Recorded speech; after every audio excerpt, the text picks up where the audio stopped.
Home sweet home. Elena unlocked the door to her new apartment, the old brass key cold in her hand. The lock resisted, but finally gave way with a heavy click. The door groaned open, releasing a wave of dust and a sweet, decaying scent.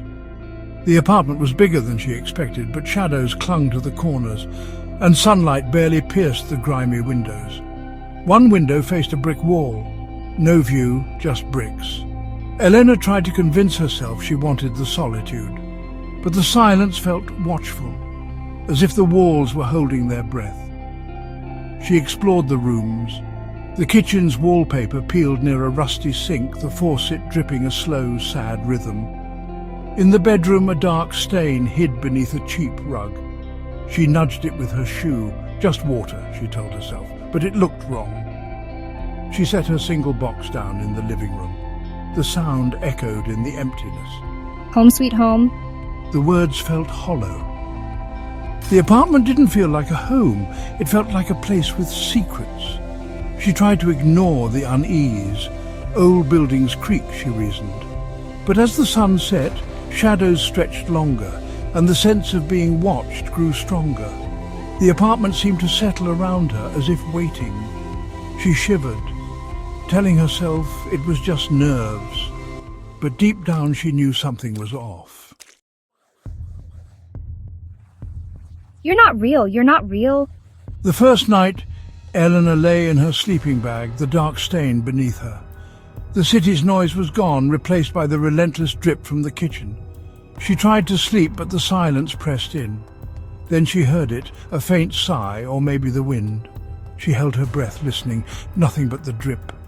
She rolled over, telling herself it was just the building settling, but then a whisper, soft, dry, like dead leaves, came from inside the wall. Not a word, just a long human breath. Elena shot up, heart pounding, staring at the wall. She waited, frozen, but the whisper didn't return. The silence felt heavier than before. Was she losing her mind? She considered leaving, but had nowhere else to go. With trembling hands she turned on a lamp. The weak light pushed back the dark, but not the fear. She lay awake, listening, afraid to close her eyes. The apartment felt alive, and she was its only audience. The night stretched on, thick with dread. You're not real, you're not real. Elena.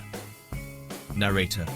The second night, Elena slept on the couch, lights and radio on for comfort. She woke to darkness. Radio off, lights dead, silence absolute. Dread crept in. She hadn't turned anything off. Then the whisper, louder, clearer, a word this time. S3, Media Group. Close-up of woman's fearful face in darkness. Shadowy apartment hallway with whispered voice effect. Old wall with subtle, mysterious movement at stock at distribute_equally. Elena, I'm here. The voice hissed from the wall, dry and cracked, right behind her head. She squeezed her eyes shut, paralyzed by fear. The voice chuckled, a rattling sound that crawled over her skin. S1, you're not real, you're not real. She lay frozen, the silence pressing in, certain now. Something was in the wall, and it knew her name. She didn't sleep again that night. The apartment felt smaller, the shadows deeper. She realized she was trapped with something that wanted her attention. The voice was patient, and it was getting bolder. S3, Media Group, flickering hallway lights in old building, close-up of cracked wall with faint movement, door slowly creaking open in dim hallway at distribute_equally. Elena, I'm here. I've been waiting. So lonely. So long in the dark. Each night the voice grew stronger. Elena tried earplugs, music, nothing worked. The voice was inside her head, echoing, inescapable. One night her phone died mid-song, and the voice returned, louder than ever. That noise. It hurts. Don't you want to hear me, Elena? Don't you want to know my secrets? She screamed, but the walls swallowed the sound. The voice shifted, no longer pleading, but commanding. Come closer. Touch the wall. I want to feel you. Shadows flickered at the edge of her vision. Sometimes a dark shape lingered in the doorway. The apartment felt alive, hostile. Elena was exhausted, afraid to sleep, afraid to leave. The voice had a hold on her. One night, a new sound joined the whispers, a frantic scratching from inside the wall. Scratch, scrape, scratch. Something was trying to get out. Elena pressed herself against the far wall, desperate for escape. But the voice only grew more insistent. The apartment was no longer just haunted. It was hungry. Desperate, Elena knocked on her neighbour's door. Mr. Wren, an old man with kind eyes, listened as she poured out her story. I was afraid of this. I hoped it wouldn't start again, not with you.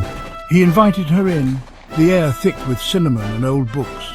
Years ago, a bad man lived in your apartment. Terrible things happened. People vanished. The police found nothing, but the landlord sealed something in the wall. Something evil. Sealed it in? They found what he hid, something terrible. Instead of destroying it, they buried it in the wall. They thought that would end it. It didn't. Elena's blood ran cold. The evil is still there. It's trapped. Waiting for someone to listen.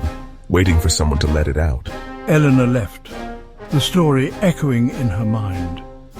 The apartment felt even colder, the shadows deeper.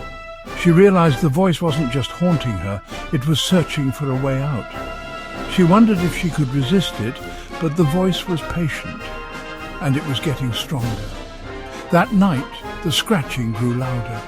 The walls seemed to pulse with anticipation. Elena knew something was coming, and she was at the center of it. That night the voice screamed, a furious, desperate roar that shook the apartment. Let me out, Elena! The light bulb flickered, the air turned icy, and the stench of decay filled the room. Elena covered her ears, but the voice was inside her head, overwhelming. Cracks split the bedroom wall, plaster raining down. I know you can hear me. They locked me in, but you can free me, Elena. The pounding grew frantic, the wall crumbling, revealing dark wooden laths. Elena felt a pull, terror mixed with a strange curiosity. The voice shifted, sly and persuasive. Just a little help, Elena. There's a loose panel. Right there. Open it. Just a peek. The pounding stopped. Silence fell. Eleanor's eyes locked on a spot in the wall, a panel waiting. She felt herself drawn to it, unable to resist. The apartment held its breath, and Elena reached out. Eleanor's body moved as if controlled. She stood before the cracked wall, breath shallow, eyes fixed on a small square panel. Her fingers found the edge and pulled. The plaster came away, revealing a dark hole. A wave of cold metallic air hit her. Inside, a leather-bound box, old photographs with scratched-out eyes, bundles of hair and scattered human teeth. Elena's stomach lurched. Among the horrors, a tarnished silver locket lay open. One side a cruel-eyed man, the other a cracked mirror. She saw her reflection, pale, terrified, and behind her a faceless shadow reaching out. The voice in her head laughed, triumphant. You found me. You found us. The room seemed to close in, the air thick with whispers. Elena tried to back away, but her legs wouldn't move. The evil in the wall was no longer hidden. It was awake, and it was hungry. The shadows pressed closer. Elena realized too late she had set it free. The apartment would never let her go. The locket fell from Eleanor's hand. She spun. Nothing behind her, but she felt them. The single voice was gone, replaced by a chorus of whispers. The lost, the forgotten, all screaming in her mind.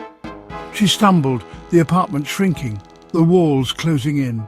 She ran for the door, locked. The window, sealed tight. He trapped us. Now you are one of us. You will be our voice. Elena collapsed, clutching her head. The voices weaving into her thoughts. Coldness crept through her, her own identity fading. Her last thought was her name. Elena. A final desperate cry, then silence. The chorus whispered, unified and free. We are free. The apartment was quiet again, but the evil had a new vessel, and it was waiting. A week later, a new tenant moved in down the hall. Mr. Wren watched, heart heavy. Elena was gone. The apartment was empty, the hole in the wall bare. He said he was glad to find such a quiet building. Mr. Wren just nodded, unable to warn him. That night, the new tenant heard a whisper from apartment 4B, a woman's voice, soft and lonely. He pressed his ear to the wall, curious. The whispering continued, sad and inviting. He thought about introducing himself, maybe making a friend. Inside 4B, Elena stood by the wall, eyes cold and empty, a faint smile on her lips. She whispered, her voice a perfect imitation of loneliness. She felt the young man listening. It was so easy, a new neighbour, a new friend, a new voice for the chorus. The evil was still there, waiting, always waiting. The cycle would begin again. The apartment was hungry, and it would never be satisfied.